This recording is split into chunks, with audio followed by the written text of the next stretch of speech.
Terredefrance.fr, le premier site d'articles français et patriotes, présente Ici Sud Radio. Les Français parlent au français. Les carottes sont cuites. Les carottes sont cuites.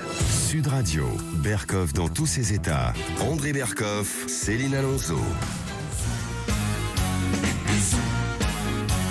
Juste après, de plus près, sur la joue. Attention sur la joue. Embrassez-vous. Big bisous. Eh oui, André Berkoff, à présent, on va pouvoir se faire des big bisous, même si l'amoureux de madame est à l'autre bout du monde, et ce, à l'aide bien d'un objet révolutionnaire totalement farfelu qui vient d'être commercialisé par des Chinois, André. Eh oui, en ce moment, je suis amoureux de Mary, qui habite à Tahiti, vous savez, tellement loin. C'est une vainée que j'ai rencontrée sous la mer. Eh bien, je ne peux pas lui parler, je suis très loin d'elle. Eh bien, ça y est, comme d'habitude, les ingénieurs chinois ont trouvé la solution pour pallier le manque physique qui peut s'installer lorsqu'un couple est séparé. Eh oui, mais la vie sépare ceux qui s'aiment tout doucement sans faire de bruit. Et puis on en a marre du FaceTime, de votre téléphone, bonjour, ça va, gna gna gna, etc. Eh bien, ils ont compris. Vous savez ce qu'ils ont inventé? Une bouche en silicone connectée pour s'embrasser à distance. C'est pas beau, ça. Bouche en silicone. Oui, cet objet peut ordonner une bouche en silicone. On essaie de la trouver, mais on l'a pas encore trouvée. Mais vous allez voir, on va vous l'envoyer. Elle est brevetée par l'Institut professionnel de technologie de Changzhou en Chine. Cette machine à baiser, à embrasser, bien sûr. Je vous en prie, pas de fausse interprétation, a été mise au point par un groupe d'ingénieurs. Elle est sortie tout droit de l'imagination de Zhang Zhongli, l'Einstein de baiser.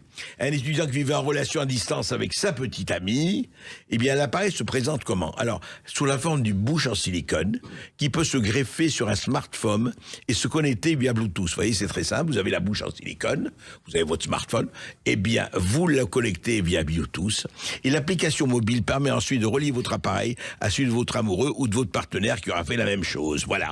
Et donc les capteurs reproduisent, attendez, c'était pas beau ça, la pression, le mouvement et la température des lèvres de votre partenaire. Non, excusez-moi, je fais un peu des bruits un peu spécial de bouche. Ainsi, c'est comme si vous l'embrassiez réellement, mais à distance, même à 10 000 kilomètres de distance, vous imaginez? C'est pas fabuleux, ça? Vous les avez, pouvez-vous embrasser? Ah, kiss me, my dear, kiss me. Et ainsi, c'est comme si vous l'embrassiez réellement, mais à distance, car en plus de l'aspect, la machine reproduit aussi les bruits. Non, vous imaginez? C'est incroyable. Plus qu'une machine à bisous, c'est une appli de rencontre, voilà. C'est mieux que Tinder, c'est mieux que tout ça, etc. Voilà, vous pouvez, même un inconnu, vous risquez rien, vous l'embrassez à distance, tout va bien. Voilà, et l'application, vous savez, ça va très très très très loin. Elle offre un espace de découverte dans lequel les utilisateurs matchent, puis demander s'il veut bien s'embrasser. Voilà, c'est Tinder, mais avec Silicon Valley. C'est pas beau, ça? C'est une belle idée de cadeau de Noël, André Berkoff. Ça vaut pas très cher, 75 €, ça va, c'est raisonnable pour faire des baisers. Quand Papa Noël voudra rencontrer Maman Noël, même s'il est très très loin, chérie, je t'aime, chérie, je t'adore, comme la salsa del smartphone. Voilà. J'ai deux amours, mon pays Paris, toujours, mon cœur est ravi. Eh oui, mais le problème, c'est que Paris, aujourd'hui, André Berkoff, est-ce que Paris fait encore rêver avec toute cette saleté qui inonde les rues de Paris? André, le 27 novembre dernier, bien, la Société internationale Radica Storage a publié un rapport édifiant sur certaines destinations touristiques très prisées à travers le monde. Et bien, notre chère capitale est sévèrement épinglée, André. Il faut dire, écoutez, Paris reste la ville du monde, en dépit des gens qui essayent de la saccager avec leurs couloirs, toutes leurs interdictions de passer, leur sens de plus en plus interdit et tout ça. Eh bien, c'est vrai, faut se dire, touristes arrivent, ils adorent Paris. Heureusement, Paris résiste à l'incompétence et à la nullité de ceux qui la dirigent, de ceux et de celles qui la dirigent, à main de déchets, trottoirs mal entretenus, d'eau d'âne, poubelles débordantes. Enfin, il y a évidemment les monuments magnifiques et cette société, voilà, c'est très simple. La Radical Storage a publié son classement des villes les moins propres parmi 100 destinations touristiques populaires à travers le monde, voilà. Et pour le réaliser, c'est intéressant parce que c'est pas en l'air. Elle a analysé plus de 71 000 avis Google publiés entre octobre 24 et novembre 25, recensant les mentions de propreté et de saleté. Eh bien, écoutez, parmi les villes les moins bien notées, Milan et Vérone, et ouais, pauvre Roméo, pauvre Juliette, se classent respectivement en 6e et 7e place, suivi de Francfort. Bruxelles arrive en 9e position, et Paris, 5e, classé 5e, la ville la plus sale du monde, la poubelle ville du monde, l'une des plus belles villes du monde. C'est terrible, quoi. Vous savez, il y a eu le hashtag Saccage Paris depuis des années, le manque d'entretien de la capitale, Rio de Rivoli, l'une des plus prestigieuses de Paris, mais aussi crade que les autres. Alors, il y a eu effectivement l'amélioration de l'hygiène grâce aux Jeux Olympiques, mais qu'est-ce que ça a changé? Alors, Florence est très, très, très première, 4e, pardon, Florence, terrible Florence, rue du médiéval, pas fusil. Las Vegas aussi, la vie trépidante et tout ça, c'est pas facile. Rome, effectivement, rats, mouettes, asticots qui grouillent au sol et grandissent. Et enfin, la Budapest aussi, Budapest qui est très très belle.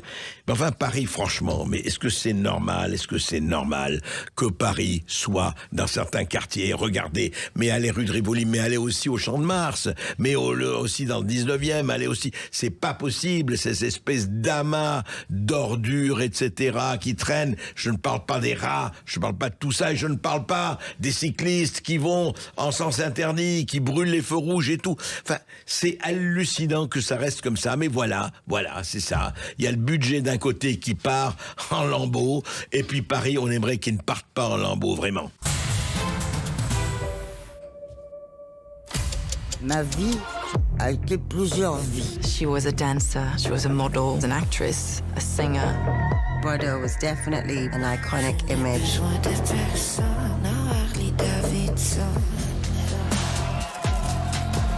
L'endroit, c'est formidable et c'est invivable.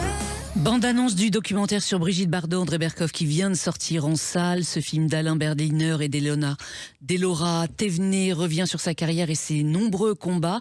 On y découvre donc des documents inédits, des confidences intimes captées à différents moments de sa vie d'actrice. André, vous avez vu ce film. Qu'est-ce qu'on apprend de plus sur l'icône des années 80 et la femme libre? On apprend, il n'y a pas de révélation. Ouais. Mais c'est un documentaire formidable que je vous invite vraiment à voir. C'est dans tous les cinémas là de France et de Navarre en ce moment, dans plusieurs cinémas. Ce qui est formidable, c'est le portrait extraordinaire d'une femme libre. D'abord, femme extraordinaire, c'est vrai. Voilà, Bardot de 56, Bardot de 60, Bardot de 70. Plus belle femme du monde, magnifique. Elle est extraordinaire. Et puis ce qui frappe dans ce document, c'est sa cohérence. C'est une femme libre dans tous les sens du terme. Libre sur le plan amoureux, libre sur le plan des choix de sa carrière, libre sur le plan qui a été effectivement poursuivi par les paparazzi comme des fous pendant des années et des années. Et puis à 39 ans, un acteur sublime. Quand on voit le nombre d'actrices et d'acteurs qui s'accrochent comme des bêtes alors qu'ils ne sont plus de saison. Elle, à 39 ans, elle quitte le cinéma pour se consacrer à quoi?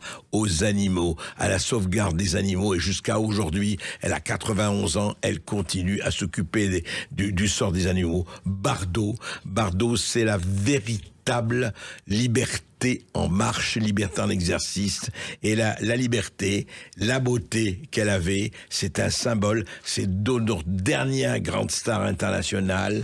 Et franchement, on espère qu'elle est encore là pour longtemps, parce que c'est une femme formidable. Et ce documentaire que je vous conseille vraiment d'aller voir le montre très, très, très, très bien. André Berkoff, on se retrouve dans un instant sur Sud Radio et nous allons parler de la maltraitance infantile qui est vraiment un sacré fléau.